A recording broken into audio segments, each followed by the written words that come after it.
നമ്മൾ നാളെ എന്ത് ചെയ്യണം എന്നറിയാതെയാണ് ഇന്ന് പോകുന്നത്. അടുത്ത വെള്ളിയാഴ്ച എന്ത് ചെയ്യണമെന്ന് പലർക്കും ഒരു ഓർമ്മയില്ല. നിങ്ങൾക്ക് കൃത്യമായിട്ട് 2030 2050 നിങ്ങൾക്ക് കാണാൻ കഴിയണം. ഈ കമ്പനി എങ്ങോട്ടാണ് പോകുന്നത്, ഈ കമ്പനിയിൽ നിന്ന് നിങ്ങൾ എന്താണ് പ്രതീക്ഷിക്കുന്നത്, നിങ്ങളുടെ ഇൻകത്തിന് നിങ്ങളുടെ സാറ്റിസ്ഫാക്ഷന് വേണ്ടിയിട്ടാണോ ഈ കമ്പനി, അല്ല ഈ കമ്പനി പൊതുജനങ്ങളുടേതായിട്ട് മാറണോ? 100 കൊല്ലം കംപ്ലീറ്റ് ആയ എത്ര കമ്പനി കേരളത്തിലുണ്ടെന്ന് ചോദിച്ചാൽ പലരും ഇരുന്ന് ആലോചിക്കും. ഏത് കമ്പനിയാണ് 100 കൊല്ലം കംപ്ലീറ്റ് ആയത്? എന്തുകൊണ്ടാണ് ഈ കമ്പനികളൊന്നും 100 കൊല്ലം കംപ്ലീറ്റ് ആവാത്തത്?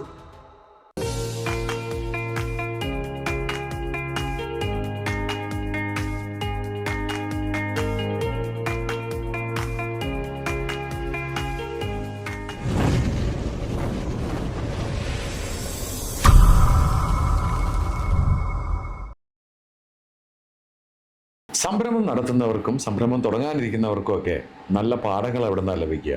നമുക്ക് മുന്നേ പോയവരുടെ വിജയങ്ങളും പരാജയങ്ങളും, അതിൽ നിന്നല്ലേ നമുക്ക് ഏറ്റവും പഠിക്കാനുള്ളത്. ഹായ്, ഞാൻ Shameem Rafeeq, corporate trainer, business coach. സ്പാർക്കുള്ള ഒരു മിഡിൽ ഈസ്റ്റ് എഡിഷനിലേക്ക് സ്വാഗതം.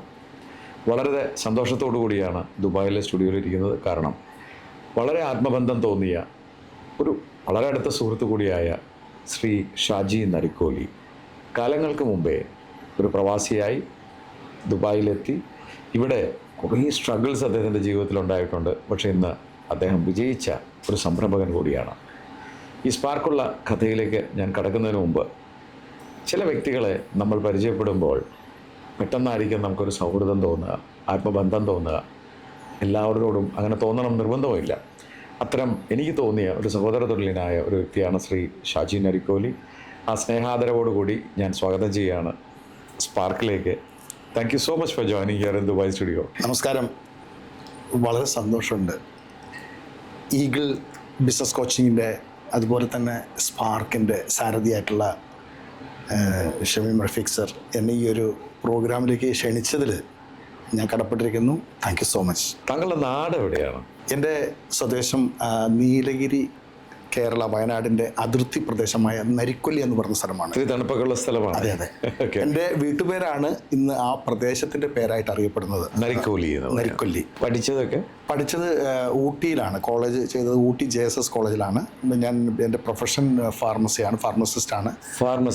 അതെ അല്ലേ? പക്ഷെ അക്കാലത്ത് തന്നെ സ്പോർട്സും അങ്ങനെയുള്ള ഇതൊക്കെ ഭയങ്കര പാഷനായിരുന്നു. 6ാം ക്ലാസ്സിൽ പഠിക്കുമ്പോൾ ഞങ്ങളുടെ പ്രദേശത്തുള്ള അമ്പലമൂല എന്ന് പറയുന്ന ഒരു സുഭാഷ് ആർട്സ് ആൻഡ് സ്പോർട്സ് ക്ലബിൻ്റെ ടൗൺ ടീമിൻ്റെ പ്ലെയർ ആയിരുന്നു ഞാൻ 6ാം ക്ലാസ്സിൽ പഠിക്കുമ്പോൾ ഫുട്ബോളിൽ. അങ്ങനെ കോളേജൊക്കെ കഴിഞ്ഞ് വന്ന് നാട്ടിൽ ആ ഒരു വലിയൊരു ആവേശമാണ് ഈ സ്പോർട്സിനോട്, ഫുട്ബോളിനോട് പറഞ്ഞാൽ തീരാത്ത അത്ര ആവേശമാണ്. കാരണം അന്ന് TV കാര്യങ്ങളൊന്നും ഇല്ല, ഇതൊന്നും കാണാനുള്ള ഓപ്പർച്യൂണിറ്റി ഒന്നും നമുക്ക് ഇല്ലെങ്കിലും ഫുട്ബോൾ രാവിലെ തൊട്ട് രാത്രി വരെ കളിച്ച് നടക്കാനുള്ള ആഗ്രഹമുള്ള ആ സമയത്താണ് ഞങ്ങളുടെ നാട്ടിലൊരു സ്വർണ്ണ കപ്പ് ഫുട്ബോൾ ടൂർണമെൻറ്റ് നടത്താൻ വേണ്ടി ഞാനും എൻ്റെ 2 സുഹൃത്തുക്കളും കൂടെ ചേർന്ന് അതിൻ്റെ ഫൗണ്ടേഴ്സായി ഞങ്ങളൊരു അവിടുത്തെ ഒരു മഹത് വ്യക്തി, അദ്ദേഹത്തിൻ്റെ ഫാദറിൻ്റെ സ്മരണാർത്ഥം ഒരു സ്വർണ്ണ കപ്പ് സംഭാവന തരികയും അത് വെച്ച് ടൂർണമെൻറ്റ് നടത്തുകയും ചെയ്തു. സത്യം പറഞ്ഞാൽ ഗംഭീര ടൂർണമെൻറ്റ്, സാമ്പത്തികമായിട്ട് വമ്പം പരാജയം. വലിയ സാമ്പത്തിക ബാധ്യത 2 കൊല്ലം കൊണ്ട് 2 ടൂർണമെൻറ്റിൽ ഞങ്ങൾക്ക് സംഭവിച്ചു. എത്ര രൂപ? ഏകദേശം 80,000 രൂപ അന്നത്തെ കാലത്താണ്. അതെ, 91-92 കാലഘട്ടത്തിൽ അതൊരു വലിയ തുകയാണ്. വലിയ നഷ്ടം വന്നു. അങ്ങനെ ക്ലബിൽ നിന്ന് പിൻവാങ്ങി ഈ കടം വീട്ടാനുള്ള ഒരു ലക്ഷ്യം മാത്രം മനസ്സിൽ കണ്ടുകൊണ്ടാണ് സത്യം പറഞ്ഞാൽ ഗൾഫിലേക്കുള്ള പ്രയാണം തുടങ്ങുന്നത്. സാധാരണ എല്ലാവരും വീട് നോക്കാനും കുടുംബം നോക്കാനും പ്രാരാബ്ധം തീർക്കാനും പ്രവാസിയാകുമ്പോൾ താങ്കൾ ക്ലബിലെ ഫുട്ബോൾ മാച്ച് നടത്തി 80,000 രൂപ കടം വീട്ടാനാണ് പ്രവാസിയായത്. അപ്പോൾ പാരൻസ് വല്ല ബിസിനസ്സൊക്കെ ചെയ്യുന്നവരായിരുന്നോ? എൻ്റെ ഫാദറും മദറും നാട്ടിൽ ഗ്രോസറി, ചെറിയ ചായക്കട, അതുപോലെ തന്നെ പലചരക്ക് കടയൊക്കെ നടത്തി ജീവിച്ചിരുന്നതാണ്. 1965 തുടങ്ങിയതാണ്.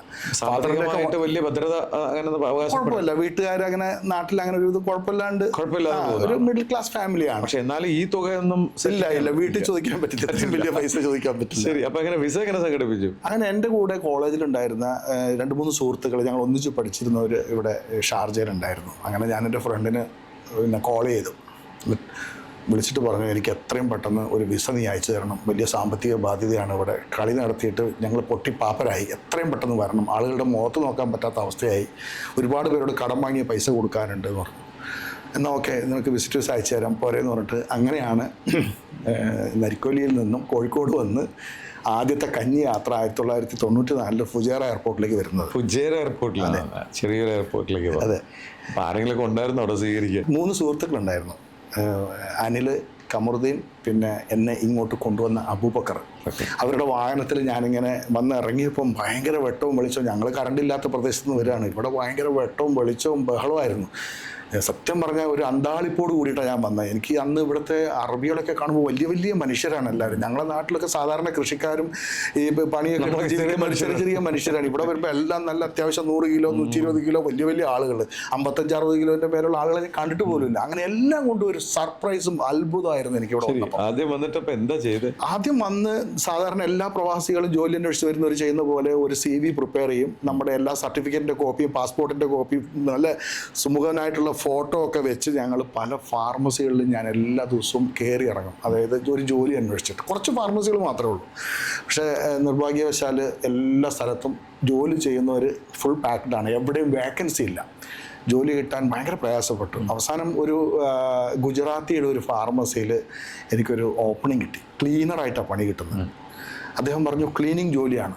ഞാൻ പറഞ്ഞു നിനക്ക് ഭാഷ അറിയില്ല, നിനക്ക് തമിഴും മലയാളവും അല്ലാതെ നിനക്ക് ഇംഗ്ലീഷ് പോലും അറിയില്ല, അപ്പോൾ നിനക്ക് വേറെ ജോലിയൊന്നും തരാനില്ല.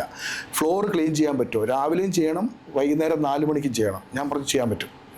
നിനക്ക് ഈ മരുന്നിൻ്റെയൊക്കെ പൊടി തുടക്കാൻ പറ്റുമോ? ഞാൻ പറഞ്ഞു പറ്റും. എക്സ്പയറി നോക്കാൻ പറ്റുമോ? പറ്റും. എന്താ പറ്റാത്തെന്ന് ചോദിച്ചു. ഞാൻ പറഞ്ഞു എല്ലാം എനിക്ക് പറ്റും. നിങ്ങൾ ഈ ഫാർമസിൻ്റെ ഉള്ളിൽ എന്ത് ജോലി പറഞ്ഞാലും ഞാൻ ചെയ്യുമെന്ന് പറഞ്ഞു. സത്യം പറഞ്ഞാൽ അതൊരു പരീക്ഷണം തന്നെയായിരുന്നു. അവരുടെ ഫാർമസിയുടെ ഉള്ളിലെ പോർട്ടറുടെ പണി തൊട്ട് എല്ലാ പണിയും, ചെയ്യാത്ത ഒരു പണിയില്ല, കട്ടപ്പണിയായിരുന്നു എല്ലാ പണിയും. അതുപോലെ കാശ് ആദ്യത്തെ ശമ്പളം 500 രൂപയായിരുന്നു. 500 ദിർഹംസ്. അത് കയ്യിൽ കിട്ടിയപ്പോൾ ഉണ്ടല്ലോ എന്തോ ഒരു നിധി കിട്ടിയ പോലെ ഞാൻ ആദ്യമായിട്ട് ജോലി ചെയ്തൊരു ശമ്പളം വാങ്ങാണ്. ഭയങ്കര സന്തോഷമായിരുന്നു. ആ മനുഷ്യനെ ദൈവതുല്യനായിട്ട് ഞാൻ കാണാണ്. 500 ദിർഹം ഒരു മാസമാണ്, ഒരു ദിവസം. അതെ, ഒരു മാസം. ഏകദേശം 150 രൂപ റൂമിനും പിന്നെ ഒരു 100 രൂപ ഭക്ഷണത്തിനും ഒക്കെ ആയിട്ട് 250 രൂപ ചെലവാവും. നാട്ടിലേക്ക് ഫോൺ ചെയ്യണമെങ്കിൽ 1 മിനിറ്റിന് 7 ദിർഹം വേണം. പബ്ലിക് ബൂത്തിൽ പോയി കോയിൻസ് ഇട്ടിട്ട് ഇങ്ങനെ വിളിച്ചിട്ട് ഇങ്ങനെ ഹലോ ഹലോ ഹലോ എന്ന് പറയും. ഏതോ സിനിമയിൽ പണ്ട് കേട്ട പോലെ ഈ ഹലോ പറയുമ്പോഴത്തേനും പൈസ തീരും. ആരുമായിട്ടൊന്നും സംസാരിക്കാൻ പറ്റില്ല. സങ്കടത്തോടെ പിന്നെയും ജോലിക്ക് പോകുന്ന കാലം പുതിയ തലമുറയ്ക്ക് പറഞ്ഞ മനസ്സിലാവില്ല. അതെ. പിന്നെ അത് കഴിഞ്ഞിട്ട് എന്താ ചെയ്തു? ആ സ്ഥാപനത്തിൽ നിന്ന് എനിക്ക് പിന്നെ വിസ കാര്യങ്ങളൊക്കെ പ്രൊസീഡ് ചെയ്യാൻ ബുദ്ധിമുട്ടുണ്ടായിരുന്നു. മറ്റൊരു സ്ഥാപനത്തിലേക്ക് മാറേണ്ടി വന്നു. ആ സ്ഥാപനത്തിലും എൻ്റെ ജോലിയുടെ സ്മാർട്ട്നെസ് കൊണ്ടാണ് അടുത്ത സ്ഥാപനം എനിക്ക് പെട്ടെന്ന് ജോലി വന്നത്. കാരണം ഈ സ്ഥാപനത്തിൽ ഇല്ലാത്ത മരുന്നുകൾക്ക് ആ സ്ഥാപനത്തിലേക്കായിരുന്നു ഫോൺ ചെയ്യാം. ഒരു 3 മിനിറ്റ് കൊണ്ട് ഏകദേശം ഒരു 400-500 മീറ്റർ, 1/2 കിലോമീറ്റർ ദൂരം വരുന്ന ആ ഫാർമസിയിലേക്ക് ഞാൻ ഓടിപ്പോയി. ആ ചൂടത്ത് 45-50 ഡിഗ്രി ചൂടുണ്ടെന്ന് ആലോചിക്കണം. ആ ചൂടത്ത് ഓടി ആ മരുന്ന് വാങ്ങി അതേ സ്പീഡിൽ തിരിച്ച് ഈ ഷോപ്പിൽ വന്ന് കസ്റ്റമർ ഹാപ്പി ആക്കും. അങ്ങനെ കസ്റ്റമർ സർവീസിൽ അന്ന് തൊട്ട് തന്നെ പിന്നെ എൻ്റെ ജോലിയോടുള്ള ആത്മാർത്ഥതയും, ഞാനൊരു ഫുട്ബോൾ പ്ലെയർ സ്പോർട്സ്മാനൊക്കെ ആയതുകൊണ്ട് ഈ ഓടാനും ചാടാനും എന്നുള്ള മടിയൊന്നും ഇല്ലാത്തത് കൊണ്ടും സംഭവം ഗംഭീരമായി. അടുത്ത കടയിൽക്കാരൻ എന്നെ ജോലിക്ക് വിളിച്ചു. ആദ്യത്തെ കടയിൽ എനിക്ക് ആദ്യം ശമ്പളം തന്ന, എനിക്ക് ജോലി തന്ന ആ മനുഷ്യൻ, എന്നെ വിശ്വസിച്ച ആ മനുഷ്യൻ, എനിക്ക് വിസ തരാൻ പറ്റാത്ത ചില സാഹചര്യങ്ങളുണ്ടായിരുന്നു. അങ്ങനെ അടുത്ത കടയിലേക്ക് മാറുന്നു. പക്ഷെ അവിടെ ഇന്റേണൽ പൊളിറ്റിക്സ് വന്നു. കാരണം അവിടെ 2-3 സ്റ്റാഫ് ഉണ്ട്. അവർക്ക് തോന്നി ഈ മനുഷ്യനെ ഇവിടെ വെച്ചാൽ ചിലപ്പോൾ അവരുടെ ആരുടെങ്കിലും പണി പോകുമോ. അവർ പെട്ടെന്ന് മുതലാളിയുടെ അടുത്ത് പറഞ്ഞു ഇവ ശരിയാവില്ല, ഇവനൊന്നും അറിയില്ല, ഇവനെ പറഞ്ഞു വിട്ടേക്കാൻ പറഞ്ഞു. അങ്ങനെ എനിക്ക് അവിടെ നിന്നും വിസ കിട്ടിയില്ല. പരീക്ഷണം അവിടെയും എന്നെ തോപ്പിക്കാൻ ആളുണ്ടായിരുന്നു. പക്ഷെ തോക്കൂല്ല ഞാൻ തീരുമാനിച്ചു. വീണ്ടും ജോലി അന്വേഷണം തുടങ്ങി. അങ്ങനെയാണ് എനിക്ക് ഷാർജ അജ്മാൻ ബോർഡറിലുള്ള നൊയ്മിയ ഫാർമസിയിൽ ജോലി കിട്ടുന്നു. ആ ഫാർമസിയിൽ പോയി ജോയിൻ ചെയ്തു. പക്ഷെ അവിടെ എന്തോ ഒരു കഷ്ടകാലം എന്നെ വീണ്ടും പിന്തുടർന്നു. ഒരു 1.5 മാസമായപ്പോഴത്തേനും ആ ഫാർമസിയിൽ ഒരു റെയ്ഡും കാര്യങ്ങളൊക്കെ വരുന്നു. അവിടെ എന്തൊക്കെയോ തെറ്റുകൾ അതിൻ്റെ ഓണറായിട്ടുള്ള ആൾ അന്ന് ചെയ്തിരുന്നു. അതുകൊണ്ടാണ് ഒരു ഇൻവെസ്റ്റിഗേഷനൊക്കെ വന്നു. പണി വീണ്ടും പോകുന്നു. പാസ്പോർട്ട് അടക്കം നഷ്ടപ്പെടുന്നു. പാസ്പോർട്ട് അയാളുടെ കയ്യിലാണ്, ഓണറുടെ അടുത്താണ്. അയാൾ അറസ്റ്റ് ചെയ്യപ്പെട്ടു. അയാൾ എന്തോ ഒരു തെറ്റ് ചെയ്ത് അയാൾ ഇപ്പോൾ എവിടെയുള്ള എന്താണെന്ന് എനിക്കറിയില്ല. മുഹമ്മദ് യുസ്രി എന്നാണ്, ഒരു ഈജിപ്ഷ്യനാണ് അയാൾ. അങ്ങനെ പിന്നെ പാസ്പോർട്ട് വരെ നഷ്ടപ്പെട്ടു. എൻ്റെ SLC സർട്ടിഫിക്കറ്റ് നഷ്ടപ്പെട്ടു. ഇതൊക്കെ അദ്ദേഹത്തിൻ്റെ കയ്യിലായിരുന്നു. മാർക്ക് ലിസ്റ്റ് മാത്രം SLC. ഞാൻ അതിൻ്റെ ഡ്യൂപ്ലിക്കേറ്റ് എടുത്തു. അങ്ങനെ ഒരുപാട് ഞാൻ വിചാരിച്ചു നാട്ടിലേക്ക് തിരിച്ചു പോകാം, ഇവിടെ നിന്നിട്ട് രക്ഷയില്ല, പരീക്ഷണങ്ങളാണ്, വീട്ടിൽ പോയി എന്തെങ്കിലും ചെയ്ത് ജീവിക്കാം. അങ്ങനെ എന്നെ കൊണ്ടുവന്ന് എൻ്റെ ഫ്രണ്ടിനോട് ഞാൻ പറഞ്ഞു എന്നെ എത്രയും പെട്ടെന്ന് നാട്ടിലേക്ക് കയറ്റി വിടണം. അവൻ പറഞ്ഞു എടാ ഇങ്ങനെയാണ് ഇവിടെ, നീ ഒന്ന് നിൽക്ക്, നീ അങ്ങനെ പോവല്ലേ. എന്നെ കിലോമീറ്ററുകൾ ഞങ്ങൾ വൈകുന്നേരം നടക്കാൻ പോകുമ്പോൾ എന്നെ ഇങ്ങനെ ബ്രെയിൻ വാഷ് ചെയ്ത് അബൂബക്കറാണ് എന്നെ സത്യം പറഞ്ഞാൽ ഇവിടെ പിടിച്ചു നിർത്തിയത്, എൻ്റെ ഫ്രണ്ട്. അങ്ങനെ അവിടെ നിന്ന് ജോലി നഷ്ടപ്പെട്ട് വീണ്ടും എനിക്ക് ജീവിതത്തിൽ മരണം വരെ മറക്കാൻ പറ്റാത്ത എൻ്റെ ഒരു എംപ്ലോയർ ഉണ്ട്, അബ്ദുൽ അൽ മുത്തവ. ഞാൻ അഭിമാനത്തോടെ പറയും, മരണം വരെ എൻ്റെ മനസ്സിലും ഹൃദയത്തിലും ഉണ്ടാവും.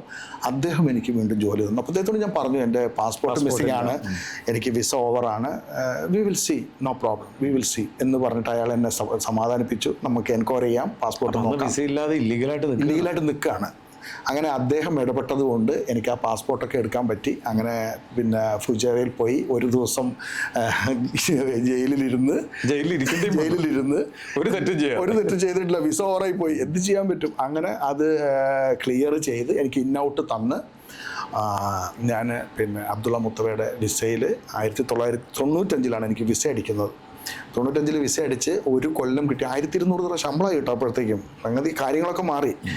പിന്നെ അതിൽ ചെറിയൊരു പൈസ വീട്ടിലേക്ക് കൊടുക്കുകയും ബാക്കിയുള്ള പൈസ കടങ്ങളൊക്കെ അടച്ച് ആദ്യത്തെ 1 കൊല്ലം മുഴുവൻ ഈ കടം വീട്ടുക എന്നുള്ളൊരു തീർന്നു, കംപ്ലീറ്റ് തീർന്നു. നാട്ടിലാർക്കും കടമൊന്നും കൊടുക്കാനില്ല. ഈ വീഡിയോ ചിലപ്പോൾ അവർക്ക് കാണുന്നുണ്ടാവും, ആർക്കും കടമൊന്നും കൊടുക്കാനില്ല. വളരെ സന്തോഷമാണ്.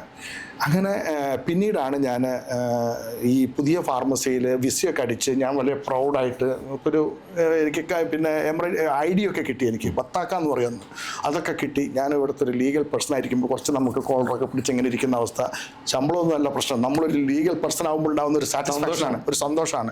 അങ്ങനെ ഫാർമസിയുടെ ഫ്രണ്ട് കൗണ്ടറിലിരുന്ന മുമ്പ് കൂടെ റോഡാണ്, ഫ്രണ്ടിൽ റോഡിൽ കൂടെ നല്ല കാറുകളൊക്കെ ഇങ്ങനെ ഓടും. അന്ന് ഇത്രയും വലിയ ലക്ഷറി വലിയ വാഹനങ്ങളൊന്നും ഇല്ല കേട്ടോ. അത് 95-96 വളരെ കുറച്ച് വാഹനങ്ങൾ മാത്രമാണ് ഈ സ്പോർട്സ് വെഹിക്കിളും അല്ലെങ്കിൽ ഈ SUVസും അല്ലെങ്കിൽ അതുപോലുള്ള വണ്ടികളൊക്കെ ഉണ്ടാവും. കാറുകളാണ്. ഈ കാറുകൾ തന്നെ നമുക്ക് അത്ഭുതമായിരുന്നു. നമ്മൾ മാരുതി 800 പോലും കൃത്യമായിട്ട് കാണാത്ത ഒരു നാട്ടിൽ നിന്ന് ഇങ്ങോട്ട് വന്നിട്ട് ഇവിടെ ഈ വലിയ കാറുകളൊക്കെ എനിക്ക് കാറൊക്കെ ഭയങ്കര പാഷനാണ് കേട്ടോ. എനിക്ക് വണ്ടിയൊക്കെ ഭയങ്കര ഇഷ്ടമാണ്. അന്നൊരു വണ്ടി വാങ്ങണം, ആ വണ്ടി വാങ്ങണം എന്നുള്ള സ്വപ്നം ഇങ്ങനെ പോകുമ്പോൾ അതിൽ ഞാൻ എൻ്റെ ഭാര്യ കല്യാണം കഴിച്ചിട്ടില്ലേ, അപ്പോൾ ഈ ഭാര്യയൊക്കെ വരുമ്പോൾ അവളെയൊക്കെ കൂട്ടിയിട്ട് ഇങ്ങനെ ഈ വണ്ടിയിൽ ട്രാവൽ ചെയ്യണം, ഇതൊക്കെ അന്നിങ്ങനെ സ്വപ്നമാണ്. പിന്നെ വിചാരിച്ചു ഒരു ഫാർമസി തുടങ്ങാൻ ഇവിടെ പറ്റിയിരുന്നെങ്കിൽ, കാരണം എൻ്റെ ബ്ലഡിൽ ബിസിനസ്സാണ്, ഞാൻ ജനിച്ച് വളർന്ന തന്നെ ബിസിനസ്സിലാണ്. എങ്ങനെ ഒരു ഫാർമസി തുടങ്ങാൻ പറ്റും, അതിൻ്റെ ഒരു പാഷനായിരുന്നു എനിക്ക്. ഈ ഫാർമസി ജോലി എന്ന് പറയുന്നത് എൻ്റെ ഒരു ഇഷ്ടമാണ്. അപ്പോൾ ഞാൻ അങ്ങനെ കൗണ്ടറിലൊക്കെ എനിക്ക് ഒരുപാട് ആൾക്കാർ എന്നെ ഡോക്ടർ എന്ന് വിളിക്കുക. സത്യം പറഞ്ഞാൽ എനിക്ക് എൻ്റെ തോലിങ്ങനെ അവരെന്നെ ഡോക്ടർ എന്ന് വിളിക്കും. ഞാൻ ഡോക്ടർ പോയിട്ട് D പോലും അല്ല, അതിൻ്റെ ഒരു ആദ്യത്തെ അക്ഷരം പോലും ഞാനല്ല. പക്ഷെ അവരങ്ങനെ വിളിക്കുന്നു, അവർക്ക് എന്നെ ഇഷ്ടമാണ്, അവരങ്ങനെ വിളിക്കുന്നു. ഇന്നും അങ്ങനെയാണ് വിളിക്കുന്ന ആളുകളൊക്കെ ഇവിടെ. അപ്പോൾ അത്രയും ഒരു റെസ്പെക്റ്റ് തരുന്നുണ്ട്. ഞാൻ ഫാർമസി തുടങ്ങണം എന്നുള്ള സ്വപ്നം കാണുന്നു. ആ സ്വപ്നത്തിന് വേണ്ടി എനിക്ക് കിട്ടിയ ശമ്പളത്തിൻ്റെ ഒരു ചെറിയൊരു വിഹിതം ഞാൻ സേവിങ്ങിലേക്ക് മാറ്റുന്നു. 99 എൻ്റെ വിവാഹം. അപ്പോൾ വിവാഹം കഴിഞ്ഞപ്പോഴും വൈഫിനോട് പറഞ്ഞു, കുറച്ച് സേവിങ് ഉണ്ട്, ഇനി നിൻ്റെ സ്വർണവും ഇതൊക്കെ തരുവാണെങ്കിൽ നമുക്ക് എത്രയും പെട്ടെന്ന് കച്ചവടം തുടങ്ങിക്കളയാം, അതൊന്നും ഇരുന്നിട്ട് വലിയ കാര്യമൊന്നുമില്ല. അങ്ങനെ വൈഫിൻ്റെ ഫുൾ സപ്പോർട്ടായിരുന്നു കേട്ടോ. നിങ്ങൾ എന്ത് പറയുന്നു, ഞാനുണ്ട് കൂടെ. ആ ഒരു സപ്പോർട്ട്, ആ ഒരു തമ്പ് ഇന്നും എൻ്റെ ജീവിതത്തിൽ ഞാൻ എവിടെയെങ്കിലും എത്തി നിൽക്കുന്നുണ്ടെങ്കിൽ കുടുംബത്തിൻ്റെ, പാരൻസിൻ്റെയും മാതാപിതാക്കളുടെയും എൻ്റെ ഫ്രണ്ട്സിൻ്റെയും ഗുരുക്കന്മാരുടെയും സർവോപരി എൻ്റെ ഭാര്യയുടെ ഒക്കെ കട്ടയുള്ള സപ്പോർട്ട് തന്നെയാണ്. അങ്ങനെ പിന്നെ ബിസിനസ് എന്നുള്ള സ്വപ്നം വരുന്നു. ആ ബിസിനസ് 2002 പൂവണിയുന്നത്. ഞങ്ങൾ 4 സുഹൃത്തുക്കൾ ചേർന്ന്, നസീം, റഷീദ്, അഷ്റഫ്, പിന്നെ ഞങ്ങൾ 4 പേര് ചേർന്ന് ആൾക്ക് 35,000 ദിർഹംസ് ഇൻവെസ്റ്റ് ചെയ്ത്. പക്ഷേ ഈ സ്ഥാപനത്തിലേക്ക് പോകുന്നതിന് മുമ്പേ ഞാൻ എൻ്റെ മുതലാളിയോട് പോയി പറഞ്ഞു കേട്ടോ, മാന്യമായിട്ട് ഞാൻ അദ്ദേഹത്തോട് പറഞ്ഞു, സാർ എനിക്ക് ഈ ചെറിയ ശമ്പളത്തിൽ ഭാര്യയും കുട്ടിയായിട്ട് ജീവിക്കാൻ ബുദ്ധിമുട്ടുണ്ട്. അപ്പോൾ നിങ്ങളൊന്ന് എനിക്കൊരു 6,000-7,000 ദിർഹം ശമ്പളം തരണം, അല്ലെങ്കിൽ നിങ്ങൾ 5,000 തന്നാലും കുഴപ്പമില്ല, എനിക്കൊരു വീട് താമസിക്കാൻ തരണം, അല്ലെങ്കിൽ ഞാൻ ഈ കിട്ടുന്ന ശമ്പളം കൊണ്ട് വീട് വാടകയും ഭക്ഷണം കഴിച്ച് എനിക്ക് ഒന്നും ബാക്കിയാവില്ല. അപ്പോൾ അയാൾ പറഞ്ഞു, നിങ്ങൾക്ക് ഒരുപാട് സ്റ്റാഫ് ഉള്ളതല്ലേ, നമ്മൾ അങ്ങനെ ഒരാളെ പ്രത്യേകിച്ച് അങ്ങനെ ചെയ്യാൻ പറ്റില്ല എന്ന് പറഞ്ഞു. അങ്ങനെയാണെങ്കിൽ സാർ എന്നെ ഒന്ന് റിസൈൻ ചെയ്യാൻ അനുവദിക്കുമോ? അപ്പോഴത്തേനും ഞാൻ അദ്ദേഹത്തിൻ്റെ കൂടെ ഏകദേശം 1995 തൊട്ട് 2002 വരെ 7 വർഷം ജോലി ചെയ്തു. എന്നിട്ടാണ് ഞാൻ പോയി ചോദിക്കുന്നത്. അദ്ദേഹം പറഞ്ഞു, നിന്നെ വിടുന്ന പരിപാടിയില്ല, നീ പോയില്ല, നീ നമ്മുടെ കൂടെ ഉണ്ടാവും. എൻ്റെ ഈ സ്ഥാപനങ്ങൾ ഉള്ളിടത്തോളം കാലം, നീ ഇവിടെ ഉള്ളിടത്തോളം നമ്മൾ ഒന്നിച്ചാണ്. സ്നേഹത്തോടെ കേട്ടോ പറയുന്നത്, വളരെ സ്നേഹത്തോടെയാണ് പറയുന്നത്. അപ്പോൾ എന്നെ വലിയ ഇഷ്ടമായിരുന്നു, കാരണം എൻ്റെ സ്ഥാപനങ്ങളൊക്കെ നല്ല രീതിയിൽ ഞാൻ നടത്തിക്കൊണ്ട് പോയതുകൊണ്ട് സാറിന് എന്നെ വലിയ കാര്യമായിരുന്നു. അദ്ദേഹം അവസാനം പറഞ്ഞു, ഞാൻ പറഞ്ഞു, സാർ അങ്ങനെയാണെങ്കിൽ നിങ്ങൾ എന്നെ വിടുകയില്ല, എൻ്റെ ശമ്പളവും കൂട്ടില്ല, ഞാൻ എന്ത് ചെയ്യും? എനിക്ക് കുറച്ച് ഇൻകം എക്സ്ട്രാ കിട്ടിയില്ലെങ്കിൽ എൻ്റെ കാര്യങ്ങളൊന്നും നടക്കില്ല. എൻ്റെ സുഹൃത്തുണ്ട് റഷീദ്, ഞാൻ അദ്ദേഹത്തിൻ്റെ കൂടെ കുറച്ച് പൈസ ഇൻവെസ്റ്റ് ചെയ്ത് അദ്ദേഹം തുടങ്ങുന്ന ഫാർമസിയിൽ ഞാനൊരു പാർട്ട്ണർ ആവുന്നതിന് സാറിന് എന്തെങ്കിലും പ്രയാസം ഉണ്ടോ എന്ന് ചോദിച്ചു. അപ്പോൾ അദ്ദേഹം പറഞ്ഞു, റഷീദ്, നോ പ്രോബ്ലം, എന്ന് പറഞ്ഞു. യുറീക്ക എന്ന് പറഞ്ഞിട്ട് ഞാൻ പുറത്തേക്ക് ഇറങ്ങിയ ഒരു ഓട്ടായിരുന്നു. അത് ഞാൻ റഷീഖാനെ വിളിച്ചു. റഷീഖ എൻ്റെ മുതലാളി സമ്മതിച്ചു, നിങ്ങൾ ഇൻവെസ്റ്റ് ചെയ്തോളാം പറഞ്ഞു. ഞാൻ എൻ്റെ പൈസ കൊടുത്ത് അങ്ങനെ 1 ദിറം അഡ്വാൻസ് കൊടുത്തിട്ടാണ് ആദ്യത്തെ ബിസിനസ്സിൽ പാർട്ട്ണറാവുന്നത്. 1 ദിറം, സിംഗിൾ ദിറം കൊടുത്തു, കൈ കൊടുത്തു. ഞങ്ങൾ 4 പേരും അങ്ങനെ ഏഷ്യ ഫാർമസി എന്ന് പറഞ്ഞിട്ടൊരു ഫാർമസി സ്റ്റാർട്ട് ചെയ്തു. 2002 ഏപ്രിൽ 24 അത് ഇപ്പോഴും തുടരുന്നുണ്ടോ ആ ഫാർമസി? ഇന്ന് നമ്മുടെ സ്ഥാപനം സൗഹൃദവും പാർട്ണർഷിപ്പും. ഞങ്ങൾ 22 വർഷമായിട്ട് പാർട്ട്നേഴ്സാണ്. അതൊക്കെ ഒരു മാതൃകാപരമാണ്. കാരണം ഞങ്ങൾ എവിടെയും തമ്മിലടിച്ച് പിരിയുന്ന പാർട്ട്നേഴ്സ് നിങ്ങൾ മാതൃകയാണ്. പക്ഷെ താങ്കളുടെ സംരംഭ മോഹം അവിടെ ഒതുങ്ങിയോ? ഇല്ല. അങ്ങനെ 2002 തുടങ്ങിയ ഒരു സ്ഥാപനത്തിൽ നിന്ന് 2005 മറ്റൊരു ഫാർമസിയിലേക്ക് മൂവ് ആവുന്നു. 2008 ഞങ്ങളൊരു ക്ലിനിക്ക് തുടങ്ങുന്നു. 2011 വീണ്ടും ബ്രാഞ്ചിലേക്ക് പോകുന്നു. 2011 ഒരു സ്റ്റോർ സ്റ്റാർട്ട് ചെയ്യുന്നു. അങ്ങനെ ആ ഒരു പാർട്ട്ണർഷിപ്പിലൂടെ തന്നെ അതിങ്ങനെ ഞങ്ങൾ ഒന്ന് വളർത്തിക്കൊണ്ട് വന്നു. 2012 ആകുമ്പോഴത്തേനും പിന്നെ ഒരു ഇൻഡിപെൻഡൻറ്റ് ബിസിനസ്സിൻ്റെ ഒരു ആവശ്യകത എൻ്റെ മനസ്സിലേക്ക് വന്നു. കാരണം നമ്മൾ പാർട്ട്ണർഷിപ്പിൽ നിൽക്കുമ്പം പലപ്പോഴും നമുക്ക് പല റെസ്ട്രിക്ഷൻസ് ഉണ്ടാവും. തീർച്ചയായും ഒരു ഫിനാൻഷ്യൽ റെസ്ട്രിക്ഷൻ ഉണ്ടാവും. നമുക്ക് പെട്ടെന്ന് പോയിട്ട് നമുക്കൊരു ഫണ്ട് റിക്വയർമെൻ്റ് ഉണ്ടെങ്കിൽ അങ്ങനെ എടുക്കാൻ പറ്റില്ല. 4 പേരുടെയും കൂടെ ഒരു അനുവാദം ഉണ്ടെങ്കിൽ മാത്രമേ കഴിയുള്ളൂ. അങ്ങനെയുള്ള അപ്പോൾ എനിക്കൊരു ഫ്രീഡം നമ്മുടെ ഫിനാൻഷ്യൽ കാര്യങ്ങളിലോ അല്ലെങ്കിൽ മറ്റുള്ള ലൈഫിലൊക്കെ ഒരു ഫ്രീഡം വേണമെന്നുള്ളൊരു തോട്ട് വന്നിട്ടാണ് പിന്നെ 2012 ഒരു സ്ഥാപനത്തിലേക്ക്, സ്വന്തം സ്ഥാപനം എന്നുള്ളൊരു തോട്ടിലേക്ക് ഞാൻ പോകുന്നു. എന്തായിരുന്നു സ്ഥാപനം? ഫാർമസി തന്നെയാണ്. ഫാർമസി ഞങ്ങൾ ആദ്യം തുടങ്ങിയ ഫാർമസി ഏഷ്യ ഫാർമസി. ആ സ്ഥാപനം ഞാൻ ഏറ്റെടുക്കുകയാണ് ചെയ്തത്. പിന്നീട് ഇൻഡിപെൻഡൻ്റ് ആയിട്ട് ഏറ്റെടുത്തു. ബാക്കിയുള്ള സ്ഥാപനങ്ങളൊക്കെ പാർട്ട്ണർഷിപ്പിൽ തുടരുന്നു. ഏറ്റെടുക്കാനുള്ള കാരണം എന്താണെന്ന് ചോദിച്ചു കഴിഞ്ഞാൽ ഈ കാസ്മിയ മറ്റ് ബ്രാഞ്ചുകളൊക്കെ ഞങ്ങൾ തുടങ്ങി മറ്റ് ഭാഗങ്ങളിലേക്ക് ഞങ്ങളുടെ ബിസിനസ് പിന്നെ ഒന്ന് എക്സ്പ്ലോർ ചെയ്തപ്പോൾ അവിടെയായിരുന്നു ഏറ്റവും കൂടുതൽ ബിസിനസ് വന്നുകൊണ്ടിരുന്നത്. ഒബ്വിയസ്ലി ഈ സ്ഥാപനത്തിന് എല്ലാവരുടെ ശ്രദ്ധ പോയി. അങ്ങനെ ഇത് ഡൗൺ ആയി ഫെയിലായി ഞങ്ങൾക്ക് കയ്യിൽ നിന്ന് എല്ലാ മാസവും 10,000-15,000 ദിറം അങ്ങോട്ട് കൊടുക്കേണ്ട ഒരു അവസ്ഥയിൽ പൂട്ടാൻ വേണ്ടി ഞങ്ങൾ നിന്നതാണ്. അപ്പം നമുക്ക് സ്വാഭാവികമായിട്ടും മലയാളികൾക്കൊക്കെ പ്രത്യേകിച്ച് ഒരു സെൻറ്റിമെൻറ്റ്സ് ഉണ്ടാവും. നമ്മൾ ആദ്യം തുടങ്ങിയതാണ്, അത് പൂട്ടരുത്. അങ്ങനെ ഞാനത് ഏറ്റെടുക്കാതെ പൂട്ടണ്ട, ഞാനൊന്ന് ട്രൈ ചെയ്ത് നോക്കട്ടെ, ഇതിനെ വിജയിപ്പിക്കാൻ പറ്റുമോ എന്നൊന്ന് നോക്കട്ടെ എന്ന് പറഞ്ഞു. അവർ സന്തോഷത്തോടെ സമ്മതിച്ചു. അവർക്ക് എല്ലാവർക്കും അവരുടെ ഒരു ക്യാപിറ്റൽ ഫണ്ട് തിരിച്ചു കൊടുത്തുകൊണ്ട് അവരെല്ലാവരും കൂടെ സമൂഹത്തോടെ എൻ്റെ പേരിലേക്ക് ആദ്യത്തെ സ്ഥാപനം UAE ട്രേഡ് ലൈസൻസിൽ എൻ്റെ പേര് വരുന്നത് ആ പ്രസ്ഥാനത്തിലാണ്, ആ സ്ഥാപനത്തിലാണ്. അതിൽ പേര് വരുന്നു. അങ്ങനെ ആ സ്ഥാപനം ഡെവലപ്പ് ചെയ്യുന്നു. രാവും പകലും. സ്ഥാപനത്തിൻ്റെ പേരെന്താ? Asia pharmacy. ഇപ്പം ഞങ്ങളുടെ ഗ്രൂപ്പിൻ്റെ പേര് റേസ് ഹെൽത്ത് കെയർ എന്നാണ്. റേസ് എന്ന് പറഞ്ഞാൽ പ്രകാശം കിരണങ്ങൾ. ജസ്റ്റ് ഹെൽത്ത് കെയറിലൊക്കെ വൈഡ്ലി യൂസ്ഡ് ആണ്. റേസ് തുടങ്ങിയ പ്രസ്ഥാനം, ഒറ്റയ്ക്ക് തുടങ്ങിയ പ്രസ്ഥാനം അതാണ് Rays Health Care. Rays Health Care, yes. Rays Health Care ഗ്രൂപ്പാണ്. ഞാൻ അതിൽ നിന്ന് ഡൈവേർട്ട് ചെയ്ത് റെസ്റ്റോറൻറ്റിലേക്ക് പോയി. പിന്നെ ഒരു സൂപ്പർ മാർക്കറ്റ് തുടങ്ങിയിരുന്നു ഞങ്ങൾ നാട്ടുകാരുടെ എല്ലാവരുടെയും കൂടെ സഹകരണത്തോടു കൂടി. അത് പിന്നെ നമുക്ക് റൺ ചെയ്ത് മുമ്പോട്ട് പോകാനുള്ള ഒരുപാട് പ്രാക്ടിക്കൽ ഇഷ്യൂസ് വന്നപ്പോൾ ഞങ്ങളത് സെല്ല് ചെയ്തു. അങ്ങനെ സാമൂഹിക പ്രവർത്തനത്തിലും പിന്നെ ബിസിനസ്സിലും. താങ്കളുടെ സംരംഭക ജേണി ഞാൻ കേട്ടു. വളരെ ഇൻട്രസ്റ്റിംഗ് ആയിട്ട് താങ്കളുടെ വിജയത്തിലേക്ക് എത്തി എന്നുള്ളതിൽ വളരെ സന്തോഷമുള്ള കാര്യമാണ്. അവിടെയാണ് അടുത്ത ചോദ്യം ചോദിക്കാനുള്ളത്. നമ്മുടെ നാട്ടിൽ നിന്ന് നിരവധി ചെറുപ്പക്കാരാണ് സംരംഭക മോഹവുമായിട്ട് UAE എത്തുന്നത്. ദുബായ് സ്വപ്ന ഭൂമിയാണ്. എല്ലാവർക്കും തൊഴിൽ തേടിയും ബിസിനസ്സും ഒക്കെ തുടങ്ങാനായി ഇവിടെ എത്തുന്നുണ്ട്. താങ്കൾക്ക് ഇത്രയേറെ 10-30 വർഷത്തെ എക്സ്പീരിയൻസ് ഉണ്ട് ഇവിടെ. അവരോടൊക്കെ എന്താ പറയാനുള്ളത്? അവരെങ്ങനെയാണ് വിജയിക്കുക? വലിയൊരു ചോദ്യമാണ് കേട്ടത്. ഒരുപാട് ആളുകൾ ഉത്തരം പ്രതീക്ഷിക്കുന്ന ഒരു ചോദ്യമാണ്. എനിക്കിതിനെക്കുറിച്ച് പറയാൻ ഒരു ഡീറ്റെയിൽ ആയിട്ട് സംസാരിക്കേണ്ട ഒരു വിഷയമാണ്. പക്ഷെ ഞാൻ വളരെ ചുരുക്കി 2 വാക്കിൽ പറയാൻ ശ്രമിക്കാം. എനിക്ക് കഴിഞ്ഞ 1-2 മാസം മുമ്പുണ്ടായ ഒരു വലിയൊരു അനുഭവം. എൻ്റെ ഒരു വളരെ ക്ലോസ് ആയിട്ടുള്ളൊരു ഫ്രണ്ട് ഇവിടെ ആത്മഹത്യ ചെയ്തു. അദ്ദേഹത്തിൻ്റെ ഭാര്യയും 2 മക്കളും ആരുമില്ല കൂടെ. ഞാൻ എൻ്റെ വീട്ടിൽ കൊണ്ടുവന്ന്, എൻ്റെ വീട്ടിലാണ് അവരുണ്ടായിരുന്നത്. എൻ്റെ സഹോദരങ്ങളെ പോലെ.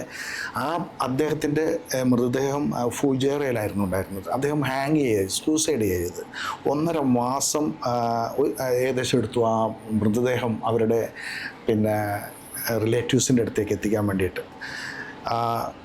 ബിസിനസ്സിൽ ഒരുപാഡ് തകർച്ചകൾ സംഭവിച്ചു.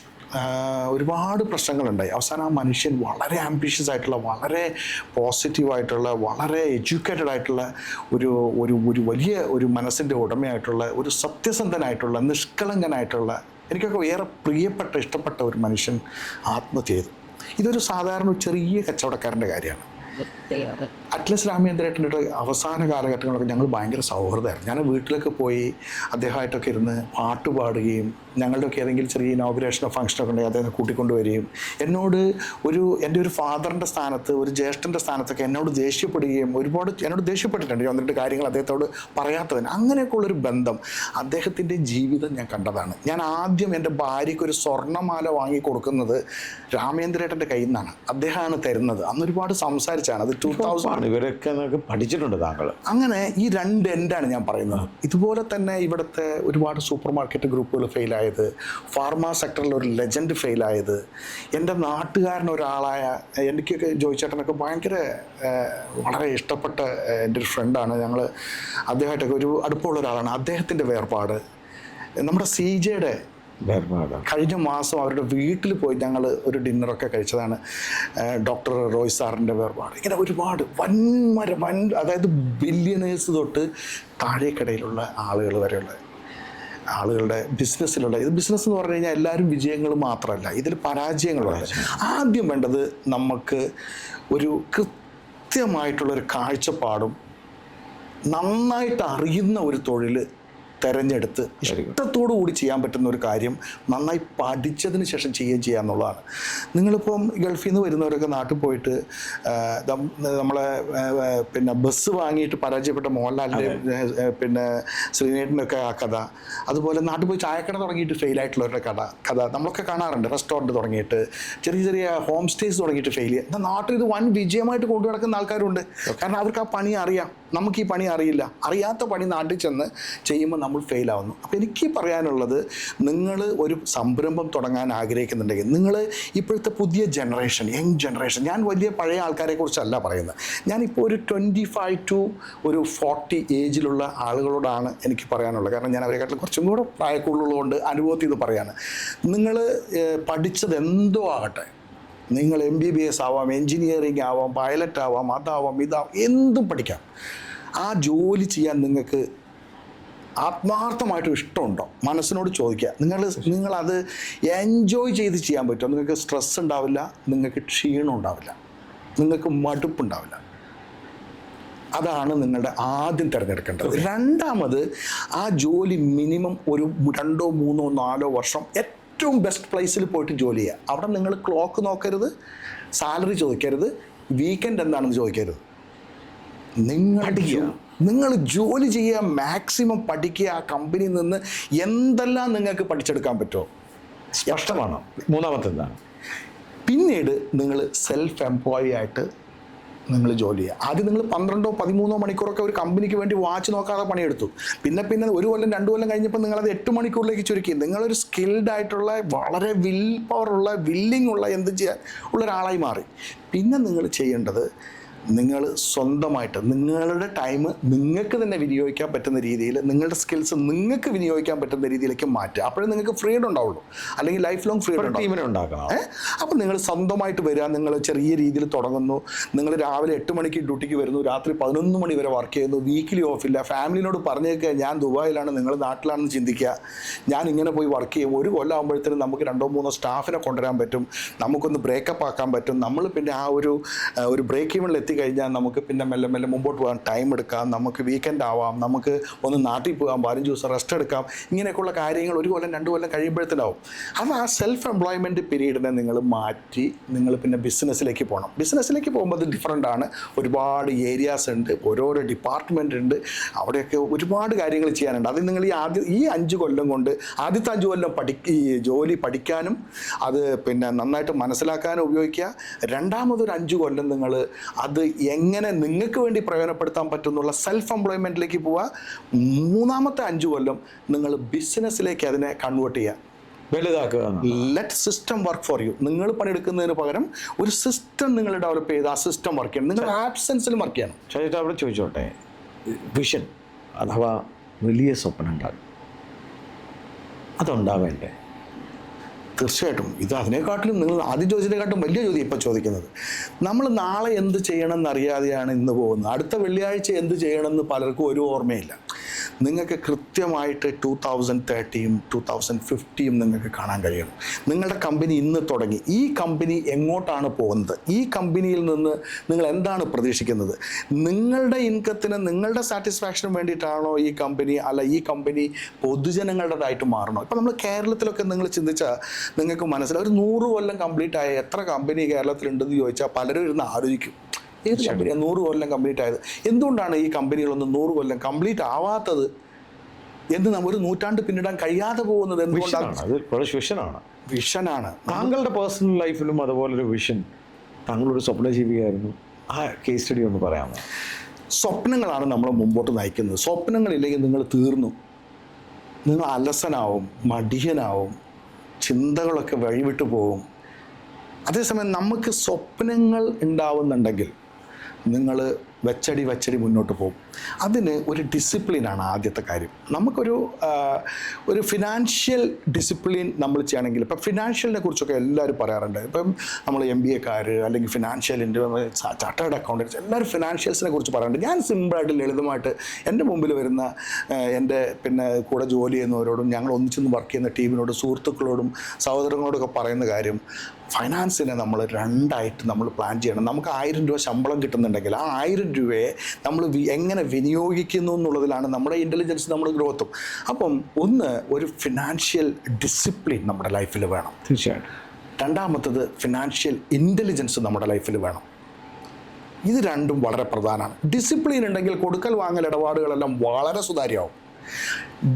ഇൻ്റലിജൻസ് ഉണ്ടെങ്കിൽ how you can multiply your money, how the money work for you, എങ്ങനെയാണ് ഈ പണം നമുക്ക് വേണ്ടി ജോലി ചെയ്യുക, അതാണ് പ്രധാനം. ഈ പണം നമുക്ക് വേണ്ടി ജോലി ചെയ്യുമ്പോഴാണ് നമുക്ക് വളരാൻ പറ്റുള്ളൂ. അപ്പോൾ ഇതിന് കൊടുക്കൽ വാങ്ങൽ ഇടപാടുകൾ ചെയ്യലാണോ പ്രധാനം, അല്ല ഡിസിപ്ലിനാണോ പ്രധാനം എന്ന് ചോദിച്ചു കഴിഞ്ഞാൽ ഇത് രണ്ടും പ്രധാനമാണ്. ഇതിൽ നമുക്ക് വിജയം നേടണമെങ്കിൽ ഒരാൾക്ക് നിങ്ങളുടെ ബിസിനസ്സിലെ വരുമാനമാകട്ടെ, അതല്ല നിങ്ങളുടെ ജോലിയിലെ വരുമാനമാകട്ടെ, ഇത് കിട്ടിക്കഴിഞ്ഞാൽ ആ പണം നിങ്ങളുടെ അക്കൗണ്ടിലേക്ക് ക്രെഡിറ്റ് ആയാൽ നിങ്ങൾ ആദ്യം എന്തു ചെയ്യുന്നു എന്നുള്ളതാണ്. എല്ലാവരും പറയുന്ന ഒരു പൊതുവായിട്ടുള്ള ഉത്തരം, ഞാൻ കറണ്ട് ബില്ല് അടച്ചു, കുട്ടിയുടെ സ്കൂൾ ഫീസ് കൊടുത്തു, പേപ്പറിൻ്റെ പൈസ കൊടുത്തു, പാൽക്കാരൻ്റെ കൊടുത്തു, ഗ്രോസറി കൊടുത്തു, ഇതെല്ലാം പറയും. സത്യം പറഞ്ഞാൽ അതല്ല ചെയ്യേണ്ടത്. ആദ്യം ഒരു ചെറിയ എമൗണ്ട് സേവ് ചെയ്യണം. സേവ് ചെയ്താൽ ബാക്കി ഇപ്പോൾ 1000 രൂപയിൽ 100 രൂപ സേവ് ചെയ്ത് 900 രൂപ നിങ്ങൾ ചിലവാക്കും. നിങ്ങളുടെ ശമ്പളം 900 ആണ്, അല്ലെങ്കിൽ നിങ്ങളുടെ ലാഭം 900 എന്ന് കൂട്ടിയാൽ മതി, പ്രശ്നം തീർന്നു. അവിടെ ഒരു ചോദ്യം ചോദിച്ചോട്ടെ, ഈ പവർ ഓഫ് വിഷ്വലൈസേഷൻ എന്ന് പറഞ്ഞൊരു സാധനമുണ്ട്. Very correct. അത് താങ്കളുടെ ജീവിതത്തിൽ എങ്ങനെയാണ് ഇത് ഇമ്പാക്റ്റ് ആയത്? നമ്മളെയൊക്കെ ജീവിതത്തിലെ നമുക്ക് പരാജയങ്ങൾ വരുമ്പോഴാണ് നമുക്ക് വിജയിക്കാനുള്ള ത്വര ഉണ്ടാവുക. 11/11/11 എന്ന് പറഞ്ഞിട്ട് 2011 ഒരു ഫാൻസി ഡേറ്റ് വന്നിരുന്നു.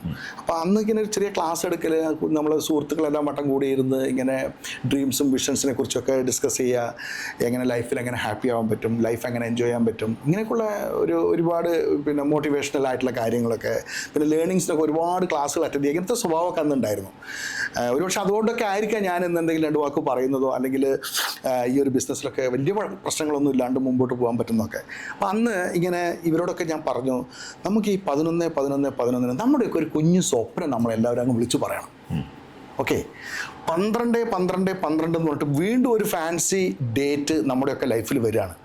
ആ ഡേറ്റിന് നമ്മളിത് അച്ചീവ് ചെയ്യണം. അപ്പം എന്താണ് പ്ലാൻ? നമുക്കൊരു ഷോർട്ട് പ്ലാൻ ആയിരിക്കണം. വലിയ സ്വപ്നങ്ങളൊക്കെ കണ്ടിട്ട് അത് നടക്കാണ്ട് പോരുത്. നമുക്ക് അച്ചീവബിൾ ആയിട്ടുള്ള ഒരു സ്വപ്നം കാണുകയും ആ സ്വപ്നം നമുക്ക് കൃത്യമായിട്ട് ഇംപ്ലിമെൻറ്റ് ചെയ്ത് വിജയിപ്പിക്കുകയും ചെയ്യണം. അതിനുവേണ്ടി നമ്മൾ ഈ വരുന്ന 14 മാസങ്ങളും വർക്ക് ചെയ്യാൻ പോവുകയാണെന്ന് പറഞ്ഞ ഒരു പ്ലാനൊക്കെ ചെയ്ത് ഞാനൊരു സ്വപ്നം ഡിക്ലെയർ ചെയ്തു. അതൊരു വാഹനം വാങ്ങലായിരുന്നു. ആ വാഹനം ഒരു ഫോർഡ് എഡ്ജ് കാറായിരുന്നു, ഒരു ബ്ലൂ കളറിലുള്ളൊരു കാറ്. അത് ഞാൻ അന്ന് 100 പേരിരിക്കുന്ന ഒരു വേദിയിൽ സ്ക്രീനിൽ കാറൊക്കെ കാണിച്ച് ഇതാണ് എൻ്റെ സ്വപ്നം. എൻ്റെ മക്കളൊക്കെ, പിള്ളേർ 2 പേര്, അന്ന് ഒരാൾ 9 വയസ്സും ഒരാൾ 6 വയസ്സാണ്. ഇവർ സ്കൂളിലൊക്കെ പോയിട്ട് ഭയങ്കര ഡയലോഗാണ്, my father is going to buy a new car, coming 12 Ford Edge, അതിന് ഒരുപാട് ഫീച്ചേഴ്സ് ഉണ്ട്, അതാണ് ഇതാണെന്നൊക്കെ പറഞ്ഞ് ഇവർ ഭയങ്കര പിള്ളേരെ ഫ്രണ്ട്സിൻ്റെ അടുത്തൊക്കെ പോയി പറഞ്ഞു. അത് ഇവരോടും പറഞ്ഞു, ഞങ്ങൾ ഫ്രണ്ട്സിൻ്റെ അടുത്തൊക്കെ പോയി ഇവർ യൂട്യൂബിലൊക്കെ നോക്കും, അതിൻ്റെ ക്രാഷ് കൺട്രോൾ, അതിങ്ങനെ ഒരുപാട് വർഷങ്ങളൊക്കെ നോക്കി, അച്ഛാ അടിപൊളിയാണ്, യു ഗോ ഹെഡ് എന്നൊക്കെ പറഞ്ഞ് വീട്ടിൽ നിന്നൊക്കെ ഭയങ്കര എക്സ്പെരിറ്റ്. ഞങ്ങൾ ഈ വാഹനം വാങ്ങാൻ വേണ്ടി അങ്ങനെ ഈ വാഹനത്തിൻ്റെ അഡ്വാൻസും കൊടുത്ത് 1000 ദിർഹംസ് അഡ്വാൻസും കൊടുത്ത് അൽത്തായറിൽ എൻ്റെ പേര് ബുക്ക്ഡ് ഫോർ ഷാജി നരിക്കൊല്ലി, ഞാൻ അതിൻ്റെ മുമ്പ് ഒന്ന് ഫോട്ടോ എടുത്ത് അതും കൊണ്ടൊന്ന് ഇവിടെ ഈ സ്ക്രീനിലൊക്കെ ഇട്ട് പ്ലേ ചെയ്ത് അൺഫോർച്ചുനേറ്റ്ലി എനിക്ക് ആ കാറ് വാങ്ങാൻ പറ്റാതെ പോവുകയാണ്. ആ കാറ് വാങ്ങാൻ പറ്റാണ്ട് പോകുന്നതിൻ്റെ ഒരു കാരണം വെച്ചാൽ നമ്മളൊരു ഒരു പാർട്ട്ണർഷിപ്പ് ബിസിനസ്സിലൊക്കെ നമ്മൾ ബിസിനസ് ചെയ്യുമ്പം ചിലപ്പോൾ ആരുടെങ്കിലും ഒരാളുടെ ഒരു എതിരഭിപ്രായം വന്നാൽ നമ്മളൊരു ആത്മാഭിമാനമുള്ള ഒരാളാണെങ്കിൽ വേണ്ട, പിന്നെ അങ്ങനെ നമ്മളൊരു റിസ്ക് എടുത്തിട്ടൊരു കാര്യം ചെയ്യേണ്ട എന്ന് പറഞ്ഞ് നമ്മൾ സ്ക്യൂട്ട് ചെയ്യും, പിൻവാങ്ങും. അങ്ങനെ ഞാൻ പിൻവാങ്ങി വീട്ടിൽ വന്നിരുന്ന് ഇങ്ങനെ കുലങ്കഷമായിട്ട് ഇങ്ങനെ ആലോചിക്കുകയാണ്. അപ്പോൾ എന്ത് ചെയ്യും ഞാൻ? ഈ 12 2 മാസമേ ബാക്കിയുള്ളൂ. അവിടെ പോയിട്ട് എന്ത് പറയും? ഞാൻ ഫെയിലായില്ലേ? എൻ്റെ ബാക്കി ഞാൻ ലീഡറായിട്ട് നിന്ന് ഇത് കൊണ്ടുവന്ന ആൾ ഫെയിലാവുന്നു.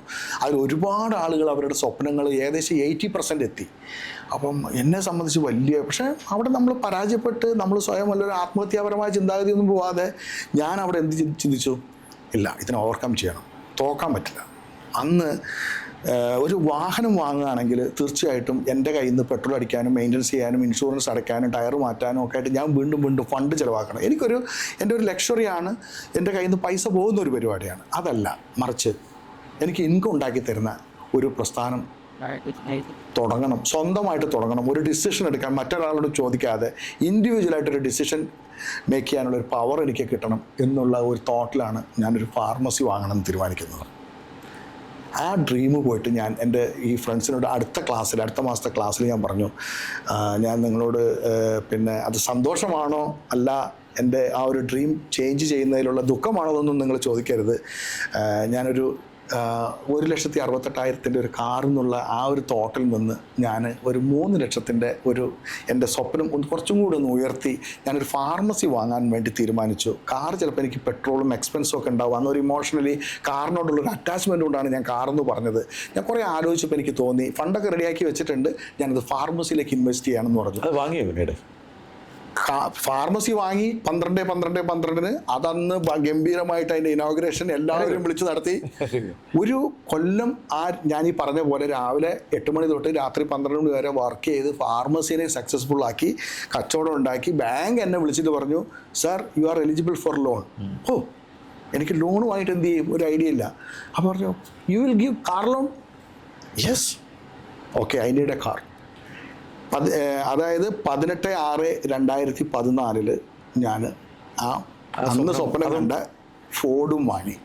അവിടെ നിന്നാണ് എൻ്റെ യാത്ര ആരംഭിക്കുന്നത്. അതിനുശേഷം ഞാൻ പിന്നെ ഒരു ക്ലിനിക്ക് സ്റ്റാർട്ട് ചെയ്തു, ഒരു പോളിക്ലിനിക്കാണ്. അതിനുശേഷം പിന്നെ വേറൊരു ഫാർമസി തുടങ്ങുന്നു. താങ്കളുടെ റേസ് ഓഫ് സക്സസ്, ഇതാണ് ആ പുസ്തകം. അതെ. താങ്കൾ എനിക്കൊരു പുസ്തകം തരികയുണ്ടായി, റേസ് ടു സക്സസ് എന്നാണ് അതിന് പേരിട്ടിരിക്കുന്നത്. അതെ. താങ്കളുടെ 30 വർഷത്തെ അനുഭവ സമ്പത്താണത്. അതെ.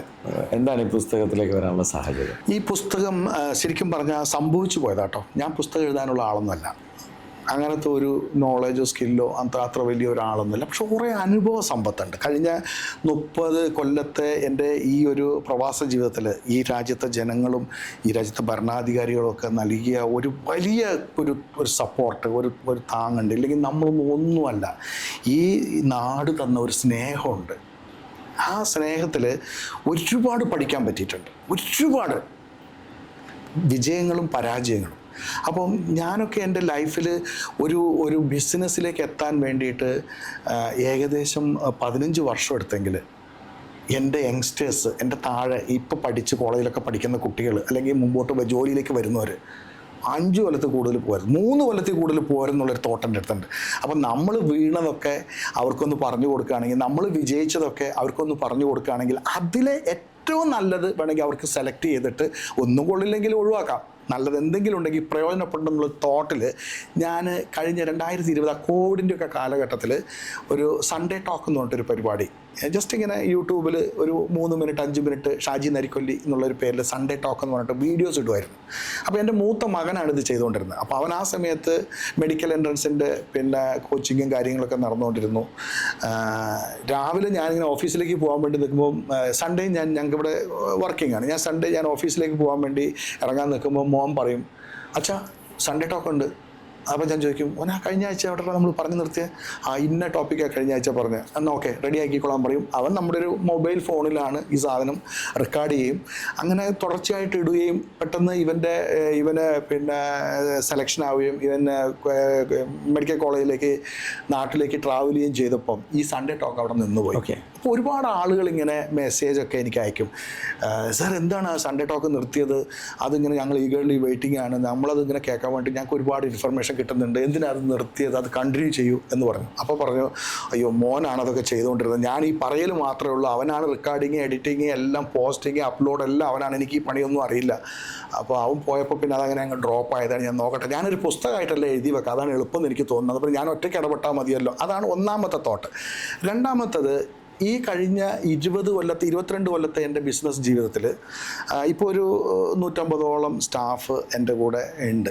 അപ്പം ഇവരുടെയൊക്കെ കൂടെയുള്ള ഒരു ജീവിതവും അവരുടെയൊക്കെ പിന്നെ ജീവിതത്തിൽ അവർ കാണുന്ന കാഴ്ചപ്പാടുകളും പുതുതായിട്ട് ജോലിയിലേക്ക് വരുന്ന ആളുകൾ അവർ ചിന്തിക്കുന്നതും, ഡോക്ടേഴ്സ് മുതൽ എല്ലാവരും, പിന്നെ നമ്മുടെ അങ്ങനെ സ്റ്റാഫൊന്നുമായിട്ട് എൻ്റെ കൂടെ ആരുമില്ല, എല്ലാം എൻ്റെ ഫാമിലി മെമ്പേഴ്സാണ്. ഭയങ്കര അറ്റാച്ച്മെൻറ്റാണ്. ആർക്കും എപ്പോൾ വേണമെങ്കിലും എൻ്റെ അടുത്ത് വരാം, എന്ത് കാര്യം പറയാം, ഞാൻ അവരുടെ കൂടെ നിൽക്കുന്നുണ്ട്. അപ്പോൾ ഈ പറയുന്നതൊക്കെ അവർ കേൾക്കുന്നുണ്ടല്ലോ, നമ്മുടെ പുസ്തകത്തിൽ എഴുതിയതൊക്കെ അവർ വായിക്കുന്നതാണ്. അവർക്കൊക്കെ ഒരു ഇൻസ്പിറേഷനാണ്. അതെ, തീർച്ചയായിട്ടും.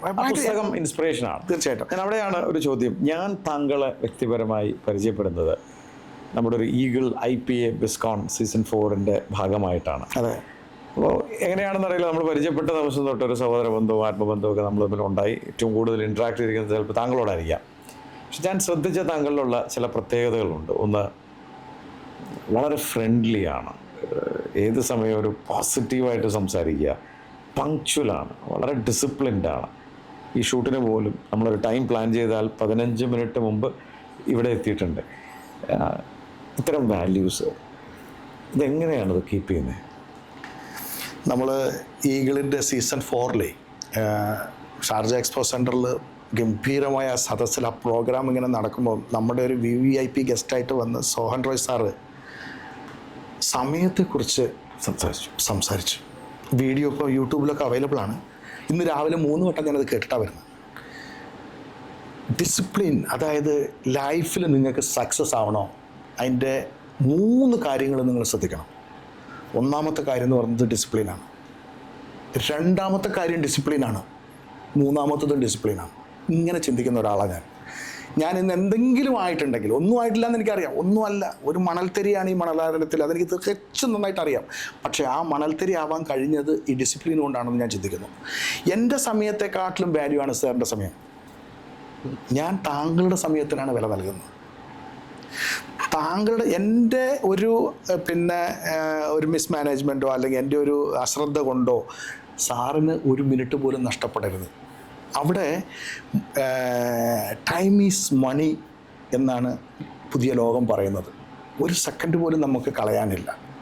ഞാൻ CJ സാറിൻ്റെ ഒരു സെഷനിൽ കേട്ടതാണ്. CJ sir, doctor Roy CJ പറഞ്ഞത്, നിങ്ങൾ പിന്നെ 24 മണിക്കൂർ, ഇന്ന് രാത്രി 12 മണി വരെ ഞാൻ ഉണർന്നിരുന്ന് ആ ദിവസം മുഴുവൻ ഞാൻ എൻജോയ് ചെയ്യും, എന്നിട്ടാണ് അടുത്ത ദിവസത്തിലേക്ക് പോവുക.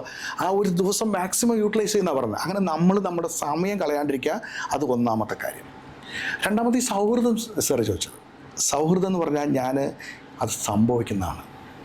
ഞാനങ്ങനെ സൗഹൃദത്തിന് വേണ്ടി ഒന്നും ചെയ്യാറില്ല. നിങ്ങളുടെ മനസ്സ് ശുദ്ധമാണ്, നിങ്ങൾ സംസാരിക്കുന്ന ഹൃദയം കൊണ്ടാണെങ്കിൽ നിങ്ങൾക്ക് സൗഹൃദം ഉണ്ടാവും. തീർച്ചയായിട്ടും. നിങ്ങൾ മുഖംമൂടി വെച്ചുകൊണ്ടാണ് നിങ്ങൾ സംസാരിക്കുന്നതെങ്കിൽ നിങ്ങളുടെ ആ സൗഹൃദമൊക്കെ വെറും നൈമിഷികം മാത്രമായിരിക്കും. പിന്നെ ഇൻസ്പിറേഷൻ ആവുന്നത് എന്താണെന്ന് വെച്ചാൽ, മോട്ടിവേഷൻ ആവുന്നത് എന്താണെന്ന് വെച്ചാൽ, ഞാൻ നെഗറ്റീവ് എനർജീൻ്റെ കൂടെ നിൽക്കില്ല. നിങ്ങളിപ്പോൾ എന്തെങ്കിലും നെഗറ്റീവ് പറഞ്ഞുകൊണ്ടിരുന്നാൽ ഞാൻ തിരക്കുള്ളത് പോട്ടെ, ഞാൻ മെല്ലെ പോകും. മറ്റൊരാളെക്കുറിച്ച് കുറ്റം പറഞ്ഞ് കേൾക്കാൻ എനിക്ക് താല്പര്യമില്ല. ഞാൻ ഒരാളെക്കുറിച്ച് കുറ്റം പറയുകയില്ല. നമ്മൾ ബി പോസിറ്റീവ്. IPAയുടെ 50ാം വർഷം, ഇന്ത്യയുടെ 75ാം വർഷം രേഖപ്പെടുത്തിയ IPAയുടെ ഇൻ്റർനാഷണൽ പ്രൊമോട്ടേഴ്സ് അസോസിയേഷൻ്റെ ഒരു സോനിയർ ഉണ്ട്, ഒരു ബുക്കുണ്ട്. ആ ബുക്കിൽ ദുബായ് വാർത്തയുടെ നിസാർ സയ്യിദ് സാറ്, അദ്ദേഹമായിരുന്നു ആ ബുക്കിൻ്റെ അമരക്കാരൻ. അദ്ദേഹമാണ് ആ ബുക്ക് കംപ്ലീറ്റ് എഡിറ്ററും ചീഫ് എഡിറ്ററും കാര്യങ്ങളൊക്കെ ആയിട്ട് ആ ബുക്ക് ചെയ്തത്. എൻ്റെ ആർട്ടിക്കിൾ ഞാൻ തന്നെ എഴുതി കൊടുത്തത്. 100 ബിസിനസ്സുകാരെ കുറിച്ചാണ് അതിൽ എഴുതിയത്. യൂസഫ് അലി സാർ തൊട്ട് നമ്മുടെ ആസാദ് മുഹമ്മദ് സാർ തൊട്ട്, അങ്ങനെ ഞങ്ങളൊക്കെ കാല് തൊട്ട് ബഹുമാനിക്കുന്ന ഒരുപാട് ലെജൻസിൻ്റെ പേരുകൾക്കൊപ്പം അവസാനത്തെ പേജുകളിൽ എൻ്റെയും പേര് വരാനുള്ള ഒരു ഭാഗ്യം എനിക്ക് കിട്ടിയെന്ന് വേണം പറയാൻ. എന്നെക്കാട്ടിലും എത്രയോ വലിയ ബിസിനസ്സുകാർ ഞങ്ങളുടെ IPAൻ്റെ ഉള്ളിൽ തന്നെ ഉണ്ട്. ആ ഒരു ബുക്കിൽ എൻ്റെ പേര് വന്നപ്പം നിസാർ സയ്യിദ് സാർ എഴുതിയ ഒരു വാക്കുണ്ട്, ദ മാൻ ഓഫ് മോട്ടിവേഷൻ. സത്യം പറഞ്ഞാൽ എനിക്ക് ആ ബുക്ക് കൈ കിട്ടുമ്പോഴാണ് ഞാനത് കാണുന്നത്. ഞാൻ വിചാരിച്ചു എന്ത് ചതിയാണ് അദ്ദേഹം ചെയ്തത്. മാൻ ഓഫ് മോട്ടിവേഷൻ, എത്ര വലിയ വലിയ ആളുകൾ അവിടെ ഉണ്ട്. അപ്പോൾ പറഞ്ഞു യു ഡിസർവ് ഇറ്റ്. അതിൽ കൂടുതൽ നല്ലൊരു ഐസിങ് ഓൺ ദ കേക്ക് കിട്ടാനില്ല എന്നുള്ളതാണ് സത്യമല്ലേ. ഇന്ന് ഈ വേദിയിലിരുന്ന് തങ്ങളുടെ എളിമയുള്ള പരാജയത്തിൻ്റെയും വിജയത്തിൻ്റെയും സ്വപ്നങ്ങളുടെയും കഥ പറഞ്ഞതിൽ വളരെ നന്ദിയുണ്ട്. അതിനോടൊപ്പം തന്നെ ഈഗിൾ എന്ന് പറയുന്ന ഞാൻ നടത്തുന്നൊരു കോച്ചിങ് പ്രോഗ്രാമിൻ്റെ ഭാഗമായി അതിൻ്റെ ഒരു ആനുവൽ മീറ്റ് IPയുമായി കൈകോർക്കുമ്പോൾ സ്വപ്നത്തിൽ പോലും നമ്മൾ വിചാരിച്ചിട്ടുണ്ടാവില്ല അവിടെ വന്നിരുന്ന 582 പേരുടെ മനസ്സും അവരുടെ ഹൃദയവും അതോടൊപ്പം തന്നെ തലച്ചോറൊക്കെ നിറയ്ക്കുമെന്ന്. അതൊരു വലിയ പരിശീലന കളരി തന്നെയായിരുന്നു എല്ലാവർക്കും. അതിൻ്റെ അമരക്കാരനായി നിന്ന് IPയുടെ ചെയർമാനായ ശ്രീ റിയാസ് കിൽട്ടൺ, ബിബി ജോൺ, യൂനിസ്, അതോടൊപ്പം താങ്കളൊക്കെ ചേർന്ന് അതിൻ്റെ ഒരു കോർ ടീമും ഫൈസൽ മലബാറിലെ നിരവധി പേർ അതിൻ്റെ പുറകിൽ നിന്നിട്ടുണ്ട്. അതൊരു വലിയ വിജയമാക്കിയതിൽ താങ്കൾക്കൊരു വലിയ പങ്കുണ്ട്. അതിന് ഞാൻ എൻ്റെ ഹൃദയത്തിൻ്റെ ഭാഷയിൽ നന്ദി പറയുകയാണ്. അത് ഞാൻ ജീവിതത്തിൽ മറക്കില്ല, നിങ്ങൾ ചെയ്തു തന്ന ആ വലിയൊരു സ്നേഹവും സേവനവും ഒക്കെ.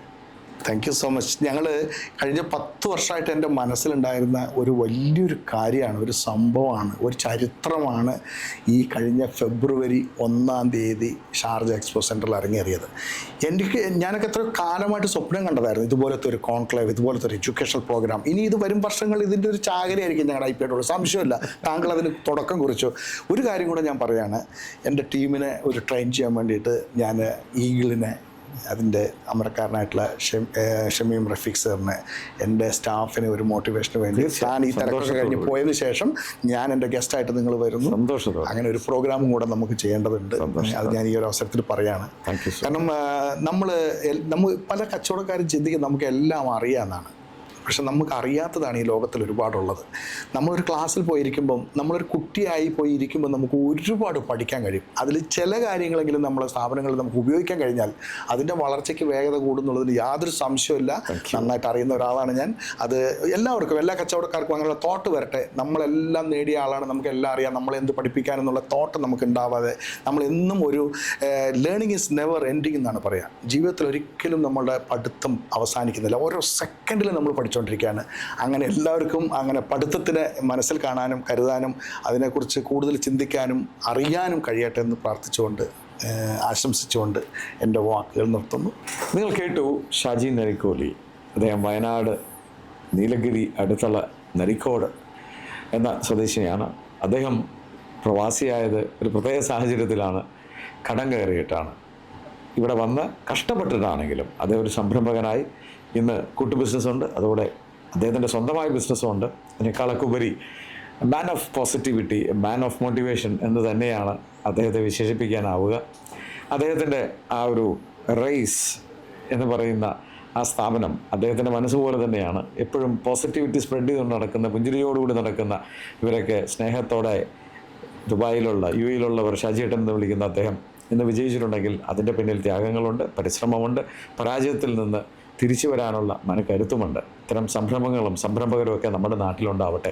നിരവധി പേർക്ക് ഇവർക്കൊക്കെ പോസിറ്റിവിറ്റി കൊടുക്കാനാവട്ടെ എന്ന് ഞാൻ വിചാരിക്കുന്നു. ശ്രീ ഷാജി നരിക്കോലി സഹോദരതുല്യനായി കാണുന്നത് കൊണ്ട് തന്നെ താങ്കളുടെ സംരംഭവും താങ്കളുടെ എല്ലാ പ്രവർത്തനങ്ങളും ഇനിയും വിജയങ്ങളിലെത്തട്ടെ.